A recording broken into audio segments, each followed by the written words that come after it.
আসসালামু আলাইকুম। আশার মিনি কিচেনে সকল বন্ধুদের স্বাগত জানিয়ে শুরু করছি। নিরামিষ কুমড়ো এইভাবে বানালে যে কুমড়ো খেতে পছন্দ করে না সেও কিন্তু আঙুল চেটে খেতে বাধ্য হবে। ভাত কিংবা রুটি, লুচি, পরোটা সব কিছুর সঙ্গে খেতে দারুণ লাগে। শুধু খেতেই দারুণ না, এতে রয়েছে প্রচুর vitamin A, vitamin E, iron সহ নানা পুষ্টিগুণ। সাধারণত কুমড়ো ভাজা, ভর্তা বা ঝোল সাধারণত সবাই খেয়েছেন, কিন্তু আমি আজকে যেভাবে এই কুমড়ো রেসিপিটা বানাচ্ছি এইভাবে একবার বানিয়ে দেখুন। খুব সহজে অল্প উপকরণে তৈরি করা যায়। কুমড়ো সারা বছরই পাওয়া যায়, দামেও সস্তা। সবচেয়ে ভালো ব্যাপার হলো যে এতে বাটা মশলা ব্যবহার করতে হয় না, ফলে রান্নার সময়ও লাগে কম। চলুন তাহলে দেখে নেওয়া যাক কুমড়োর রেসিপি। আজকের দুর্দান্ত স্বাদের এই কুমড়ো রান্নার রেসিপিটা করার জন্য আমি 500 গ্রাম কুমড়ো নিয়েছি। কুমড়োটাকে এইভাবে খোসা ছাড়িয়ে ডুমো ডুমো করে কেটে নিচ্ছি। এটা আপনারা কাঁচা পাকা দুই রকম কুমড়ো দিয়ে বানিয়ে নিতে পারবেন। কুমড়োর পরিমাণ আপনারা নিজেদের পরিমাণ হিসেবে নেবেন।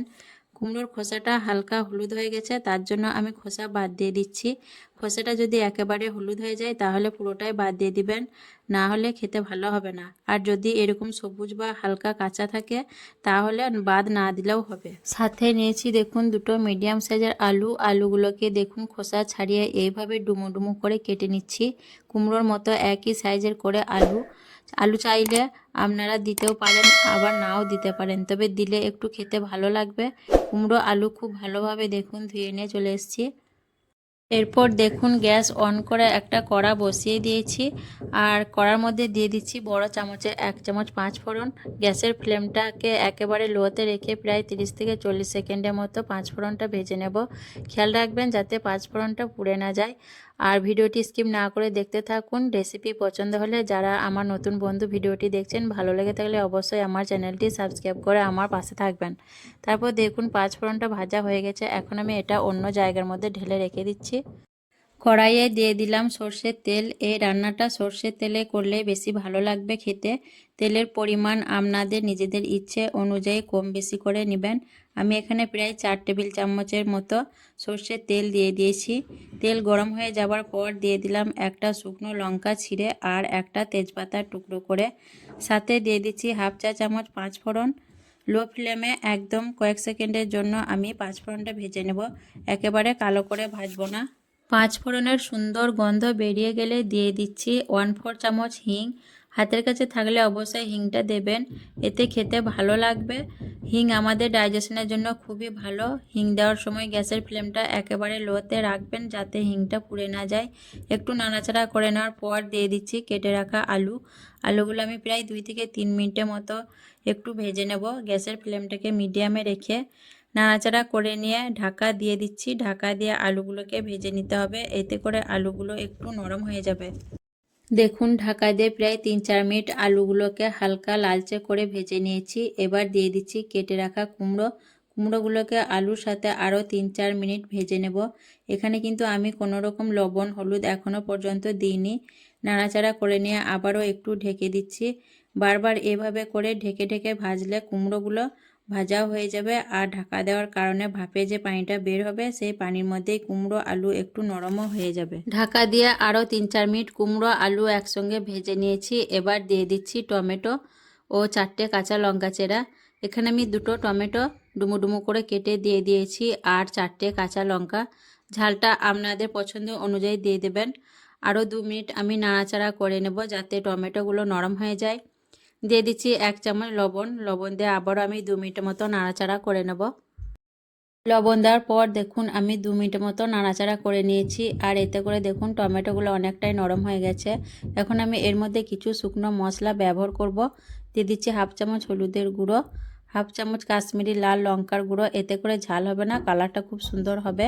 আর ঝালটা অবশ্যই নিজেদের পছন্দ অনুযায়ী দেবেন, খুব বেশি ঝাল হলে খেতে ভালো লাগবে না। আর দিয়ে দিচ্ছি হাফ চামচের মতো আমচুর পাউডার, আর দিয়ে দিচ্ছি চা চামচে 1 চামচ চিনি। মিষ্টিটা অবশ্যই নিজেদের পছন্দ অনুযায়ী দিয়ে দিবেন। আর এখানে আমচুর পাউডারের বদলেও আপনারা চাট মশলা ব্যবহার করতে পারেন, কিংবা রান্নার শেষে লেবুর রসও ব্যবহার করতে পারেন। তারপর দেখুন আবারও আমি 1.5-2 মিনিটের মতো খুব ভালোভাবে মশলাগুলো কষিয়ে নেব। 1.5-2 মিনিটের মতো আমি মশলা খুব ভালোভাবে দেখুন কষিয়ে নিয়েছি। আর খেয়াল রাখতে হবে যাতে মশলার কাঁচা গন্ধ না থাকে, ভালোভাবে কষে নেওয়ার পর আমি এখানে দিয়ে দিচ্ছি হাফ কাপ পানি। আলু আর কুমড়ো যাতে ভালোভাবে সেদ্ধ হয়ে যায়, খুব বেশি এটা ঝোল হবে না, রান্নার পরে যেন একটা মাখো মাখো ভাব হয় সেরকম পানিটা দিতে হবে। তার জন্য আমি হাফ কাপ পানি ব্যবহার করেছি। দেখুন ভালোভাবে নাড়াচাড়া করে মিশিয়ে নিয়ে আমি ঢাকনা ঢেকে দিয়ে 5-6 মিনিটের মতো হতে দেবো। 5-6 মিনিট ঢাকনা দিয়ে রান্না করার পর দেখুন এখন আলু আর কুমড়ো একটু চেক করে দেখে নিচ্ছি। আলুটা সেদ্ধ হয়েছে কিন্তু আরও সেদ্ধ হবে, অর্ধেক সেদ্ধ হয়েছে, তার জন্য আবারও আমি ঢেকে দিয়ে এটা হতে দেব। ওইদিকে আলুটা সেদ্ধ হতে থাক আর এইদিকে দেখুন পাঁচফোড়নটা ঠান্ডা হয়ে গেছে। এখন আমি একটা হামেলদিস্তার মধ্যে এটা গুঁড়ো করে নেব। আর খুব বেশি মিহি করে গুঁড়ো করব না, একটু দানা রেখে গুঁড়োটা করে নেব। আপনারা চাইলে মিক্সারেও গুঁড়ো করে নিতে পারেন। দেখুন ঠিক এইভাবে করে আমি গুঁড়ো করে নিয়েছি একটু দানা ভাব রেখে। আর এইদিকে দেখুন আলু কুমড়ো খুব ভালোভাবে সেদ্ধ হয়ে গেছে। আমি একটু দেখুন নাড়াচাড়া করে কেটে দেখিয়ে দিচ্ছি। দেখুন আলু আর কুমড়ো কিন্তু খুব ভালোভাবে সেদ্ধ হয়ে গেছে। আর আলু কুমড়োগুলো কিন্তু গলে দেবেন না, এরকমই গোটা গোটা রেখে দেবেন। তারপর দেখুন আমি এখানে দিয়ে দিচ্ছি গুঁড়ো করে রাখা পাঁচফোড়নটা, একটু নেড়েচেড়ে মিশিয়ে নেব। নেড়েচেড়ে মিশিয়ে নেওয়ার পর এখানে আমি দিয়ে দিচ্ছি দেখুন চা চামচে 1 চামচের মতো কাঁচা সর্ষের তেল। কাঁচা সর্ষের তেলটা কিন্তু অবশ্যই দেবেন, এতে করে খেতে খুব ভালো হবে। আমি নাড়াচাড়া করে খুব ভালোভাবে মিশিয়ে নেব। তারপর গ্যাসটাকে অফ করে দিব। তৈরি হয়ে গেল আমাদের দারুণ স্বাদের আচারি কুমড়োর রেসিপি। এবার ঢাকা দিয়ে আমি 5 মিনিট রেস্টে রেখে দিব, তারপর আপনাদের পরিবেশন করে দেখিয়ে দেব। 5 মিনিট পর আমি পরিবেশন করে দেখিয়ে দিচ্ছি। দেখুন দুর্দান্ত স্বাদের এই কুমড়ো আলুর তরকারি ভাত, রুটি, লুচি, পরোটা সব কিছুর সঙ্গে খেতে কিন্তু অসাধারণ লাগবে। কুমড়ো আলুর তরকারি তো অনেক রকমভাবেই খেয়েছেন, একবার আমার মতন করে এইভাবে রান্না করে খেয়ে দেখুন। আশা করছি পুরনো সব পদ্ধতি ভুলে বারবার করে এইভাবেই বানাবেন। আর আজকের এই কুমড়ো আলু নিরামিষ তরকারি রেসিপি কেমন লেগেছে অবশ্যই কমেন্টে জানাবেন। ভালো লাগলে লাইক করবেন, শেয়ার করবেন আর আমার চ্যানেলটি সাবস্ক্রাইব করে আমার পাশে থাকবেন। আসবো আবারও অন্য কোনো রেসিপি নিয়ে। সকলে ভালো থাকবেন, সুস্থ থাকবেন। আল্লাহ হাফেজ।